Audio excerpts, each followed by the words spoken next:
Evet, hoş geldiniz tekrardan After TV'ye arkadaşlar. Bugün kimin hakkında konuşacağız? Saygıdeğer Alp abimiz ve saygıdeğer Yağmurcum. Söyleyelim artık, zaten program başladı Evet. zaten. Canım sıkıldı yani. Önce söylemeniz lazım bana. Canımı sıktınız. Sürpriz olsun, sürpriz olsun. Sürpriz oldu. Alın bakalım o zaman. Sürpriz ne var acaba? Bir bakalım. Önce biz de bir hoş geldiniz diyelim. Valla çok pardon. Kusura bakmayın yani ben unuttum ya. Eyvah. Çok kusura bakmayın. Çok gergin, kimin çıkacağını bilmiyorum.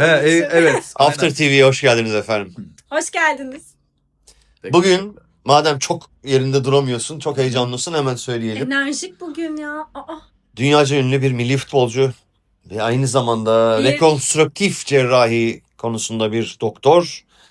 Doktor Nadia Nedim. Doktor Nadia Nedim. Nadia Nedim. Vay. Çok hayranlık uyandırıcı Evet. Evet. Ben Nadia kendisi. Nedim. özellikle bir kadın olarak araya girmek istiyorum ve söylemek istiyorum. O kadar gurur duydum ki ya. Gerçekten. Biz zaten kadınlar her şeyi yaparız da. Erkekler birazcık sağa sola çekilse neyse. Evet. Sağa sola çekilmelerine de gerek yok. Bakın kadın vallahi yapmış ya. Yapmış. Gerçekten Helal olsun. Kadın hayranlık dediğin güçlüdür duyulmayacak zaten. gibi Girl değil power. Vay. Coştum. İşte yani maşallah. Ama gerçekten de Alp abi Nadia Nedim yani tek böyle Afganistan'da şey değil yani dünya çapında sevilen bir Danimarka yani. milli futbolcusu. Evet yani. Evet. Amerika'da Sevilen futbol birisi. oynamış. Avrupa'da çeşitli takımlarda futbol oynamış. Çok başarılı bir golcü futbolcu. Kendisi benim Üstüne bir okuduğum de kadarıyla. rekonstrüktif cerrah. Doktor olmuş bir de kalkıp. Daha Bana nasıl? yetmez demiş. Doktor olmuş. Yani. Evet. Müthiş. Küçücük yaşında ben gerçekten ben de hayran oldum. Bir erkek olarak bir kadının bu kadar güçlü ve bu kadar tutunu koparabiliyor olması çok takdire Müthiş şayan bir şey. Gerçekten öyle. Müthiş. Küçücük yaşında ülkeyi terk etmek zorunda kalınca Evet. mülteci olarak gittiği bir ülkede o ülkenin milli takımında golcü olmaya kadar gidip bir de üzerine aldığı bütün eğitimlerle doktor olmayı başaran gerçekten eşsiz bir insan bence. İşte imkansızlık diye bir şey yok galiba hayatta. Bunları görüyoruz ya aslında bu hikayelerden. Gerçekten yani imkanı oluşturmak, hani üretmek, yapmak diye bir şey var. Ne kadar istediğinizle ve çaba gösterdiğinizle alakalı. Kesinlikle. Şunu söyleyeyim. Afganistan kadınlarının hakkında baya bir programda şimdi denk geldik yapıyoruz. Afganistan kadınlar hakkında ne demek istersiniz yani ne demek istersiniz? Nasıl başarılar mı? Başarılı değil mi? Nasıl yani? Nasıl düşünüyorsunuz Afganistan? Başarılı olmayabilir? Yani ben şöyle söyleyeyim Yağmur olarak, ben çok derinden bir saygı duyuyorum. Hakikaten çok derin bir saygı duyuyorum. Yani bu kadar imkansızlığın, bu kadar sıkışmışlığın içinde bunları yapabiliyor olmak çok büyük bir güç istiyor. Yani bazı insanlar gerçekliğinden kaçar, başka bir şeye sığınır ya. Bu onun çok ötesinde bir şey. Çok realistsiniz bir de. Yani ben şunu Çok. demek istiyorum.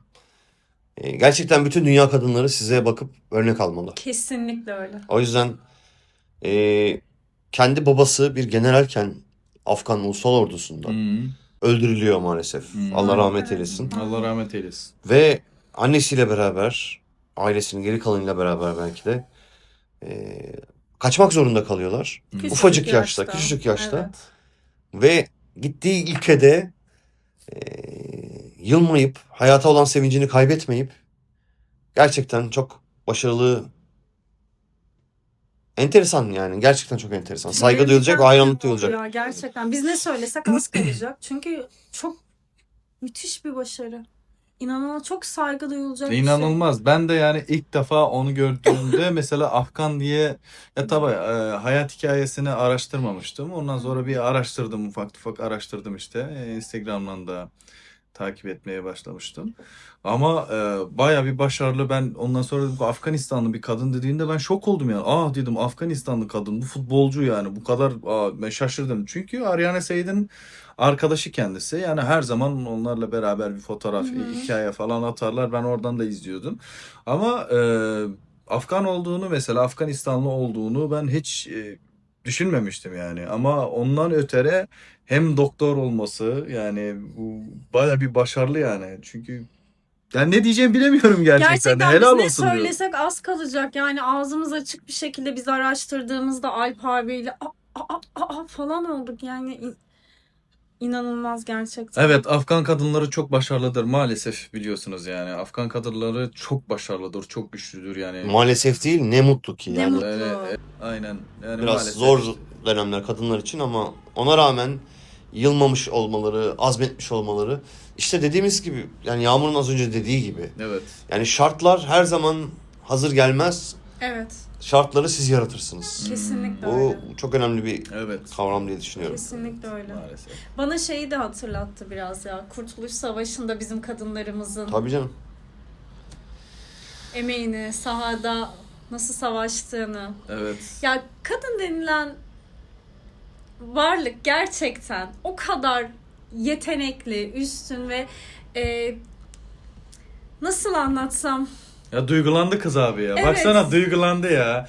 Abi sana bir şey söyleyeceğim. Kız da duygulandı şimdi ama gerçekten Nadia Nedim'in hikayesine bakarak işte yani orada gerçekten de duygulandı. Gözleri yaşarmaya başladı yani gerçekten. Ben bir şey söyleyeceğim sana. Dünyada kadınlar olmasa ne yapardı erkekler? Öyle bir şey mümkün değil. Dünyada kadınların olmaması diye bir şey mümkün değil. Yani mesela diyorum, attım yani bir soru sordum. Sen de bir şey de yani ne demek istersin? Ya neyini uydurayım, öyle bir şey mümkün değil ki. Evet. Ben pek çok şey, yani cennet analarının ayaklarının altındadır Evet. demiş Hazreti Muhammed. Aynen. O yüzden ben şimdi onun üstüne ne diyeyim yani? Hani sadece anne olması, evde oturması falan değil. Ben şeye inanmıyorum. Ben cinsiyet ayrımına inanmıyorum yani. Öyle bir şeyin doğru olmadığını aynen, biliyorum. Aynen. Kadın ve erkek eşittir. Tabii. Her iki cinsiyette istediği zaman istediği şeyi yapabilir. Tabii. Yeter ki fırsat verirsin. Tabii. Evet. Ama bazen bu YouTube kanallarında sokak röportajları falan yapıyorlar ya. Dünyada diyor kadınlar olmasa ne yapardınız? Ya da erkekler olmasa ne yapardınız? Nasıl olurdu? Ya da bayağı bir yorumlar var. Ben de o yüzden dedim ki sana o soru aklıma geldi de ben de sordum işte. Yani bence kadınlar erkekler olmasaydı diye değil de Evet. her iki tarafında sağlıklı bireyler olarak toplumda, hayatta var olması bence dünyayı çok daha müthiş bir hale getirirdi. Maalesef ki tek doğru mutlak doğru olmadığı için bazı kötü şeylere maruz kalabiliyoruz, görüyoruz, duyuyoruz, biliyoruz ama Ya evet, biz kanal olarak da şimdi buradan bir duruş belirledik. O duruşumuzu da büyük bir ciddiyetle iletmek istiyoruz. Kadın ve erkek eşittir. Fiziki kuvvet olarak olmayabilir. Hiçbir önemi yok. Evet. Önemi yok. Ben benden daha güçlü kadınlar da biliyorum fiziki olarak bu Tabii. arada. O da ayrı mevzu. Yani her erkek aynı olmadığı gibi her kadın da aynı değil. Tabii. Dolayısıyla biz cinsiyet ayrımcılığı yapmayan, cinsiyet eşitliğine inanan ve her zaman ne olursa olsun pozitif ayrımcılığın dahi ayrımcılık olduğu farkındalığıyla hareket eden 3 tane insanız. Kesinlikle. Eyvallah. İnşallah siz izleyicilerimiz de böyle bir şeyin çok saçma olduğunu, bizim bu anlattığımız insanların, başarı hikayelerini anlattığımız insanların hikayeleriyle görür ve düşünürsünüz. İnşallah size en azından böyle bir şey vermiş olabiliriz. Sosyal bir mesaj amacı güden bir kanal değiliz. Biz eğlence kanalıyız.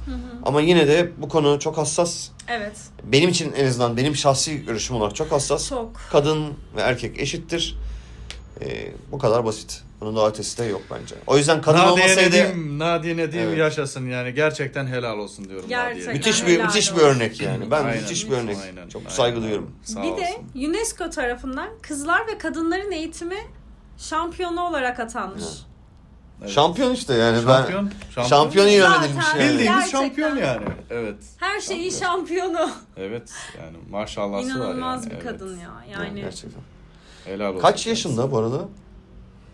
1988 doğumlu kendisi. çok genç.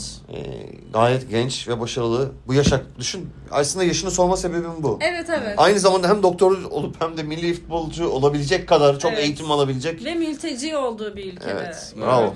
Helal olsun. Hakikaten bravo. Zindabad Nadia Nedim. O Zindabad. ne demek? Yaşasın Nadia Nedim. Yaşasın. Yaşasın. Vallahi yaşasın ya. Helal olsun. Gerçekten. Kadınlar yaşasın yani buradan da. Evet. De her zamanki gibi birden fazla dil konuşuyor. Tabii. Zaten yani. Yani. Bizim dışımızda herkes. Aynen. Birden Afganistanlar fazla öyle dil. abi ya. Hepsi çoğusu yani bayağı bir 5-6 tane dil biliyor zaten. Çok güzel bir şey bu bence. Çok güzel bir şey. Birden fazla milletin kafasıyla düşünebiliyor olmak çok büyük bir zenginlik. Evet, kesinlikle. Biz mesela o yüzden dil öğrenemiyoruz bence. Önce onlar gibi düşünmeyi öğrenmemiz lazım ki ondan sonra pıtır pıtır gelecek gibi. Yanlış öğretiyorlar ya. Yani Ama ne diyeyim yani.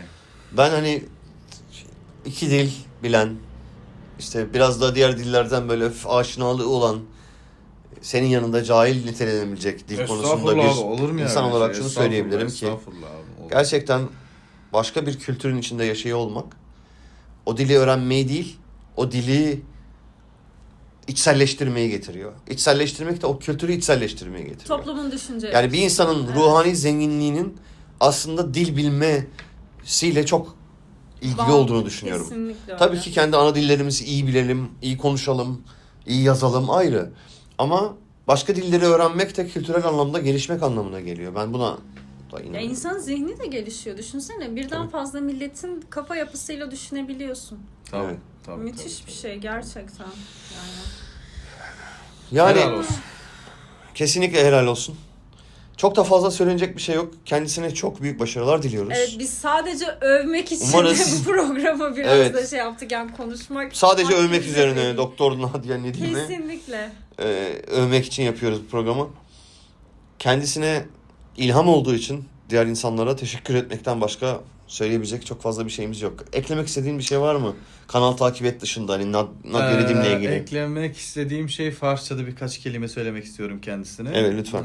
به خانم نادیه ندیم و واقعا که اینا حیران شما ماندن و آقای الپ اما خانم یامور، یعنی یامور به معنای باران و بسیار بسیار بسیار یک چیزای درباره زندگی نامه شما بسیار خوب تیار کردن و ما بسیار خوش شدیم، یعنی قدر اینا حیران شما شدن، یعنی فن شما شدن و من بسیار خوش میشم که هموطنان عزیز ما را، خانمای وطن عزیز یا جوانای عزیز ما یا هر کسی که از هر اقوامی که باشه، ما بسیار خوش میشیم که در خارج از کشور قدر موفقیت های بزرگ از آن خود میکنن. ما بسیار خوش میشیم. همیشه در زندگیتان دکتر صاحب عزیز موفق و خوش و خندان باشین. ما دوستتان داریم. تشکر. Ne söylediyse 2 katı. Artı bir. Artı 1. Eyvallah. Eyvallah. Peki. Evet. O zaman kapatıyorum yavaş. Kapatalım. Yavaş müsaadeniz varsa. Evet, o zaman abone olmayı unutmayın arkadaşlar. Yani Sadece abone olmayın tabii. Aynen. Takip etmeyi unutmayın. Takip edin. Bildirimleri açın. Yorum yapın. Paylaşın lütfen. Kesinlikle. Değil mi? Aynen. Ama- Siz de yorumlarınızı yapın. Bizim bilmediğimiz bir şey varsa siz de yoruma yazabilirsiniz yani. Aynı zamanda yorumlara programda ne olmasını istediğinizi, belki bizim gözden kaçırdığımız bir sanatçı olabilir, belki başarılı bir Afgan şahsiyet olabilir ya da herhangi bir ülkenin başarılı insanlarını önerebilirsiniz bize. Onlar hakkında Henüz- araştırma yapmak ve video yapmak hoşumuza gider. Evet, henüz bizim bilmediğimiz, ismini duymadığımız birileri varsa onları da duyurmayı çok isteriz. Yani bize olan önerilerinizi lütfen yorumlara yazın. Şikayetlerinizi lütfen yazmayın. Şaka yapıyorum. Beğenmeme tuşuna basmak yerine şikayetlerinizi de yazın. Cevap veririz. Sıkıntı Yani yok. inşallah. Çok kötü Evet. şeyler yazmayın ama ne olur küfür etmeyin ya. En Yok son abi şey ya, diyelim mi? öyle küfür etme falan o değil yani, Şaka nadir yapıyorum. bir şey olabilir ama bayağı bir insanlar yani biliyorsun işte, yani her yerden izleyicilerimiz olacak tabii ki de, herkes kendi şeyini, Fikrini yorumunu, söyleyebilir. fikrini yazabilirler. Elbette, elbette. Yani. İstediğiniz gibi. Saygı çerçevesi içerisinde yazabilir. Tabii. O zaman kapatırken ne diyelim? Kökleriniz nerede olursa olsun azimle dünyayı değiştirebilirsiniz. Hudafız. Havanız ne olursa olsun yeter ki gökyüzü güneşli olun. Mavi olsun. Anlamlı mesaj bulamadım sayın seyirciler. Kendinize iyi bakın. Hoşça kalın. Hoşça kalın. Teşekkürler.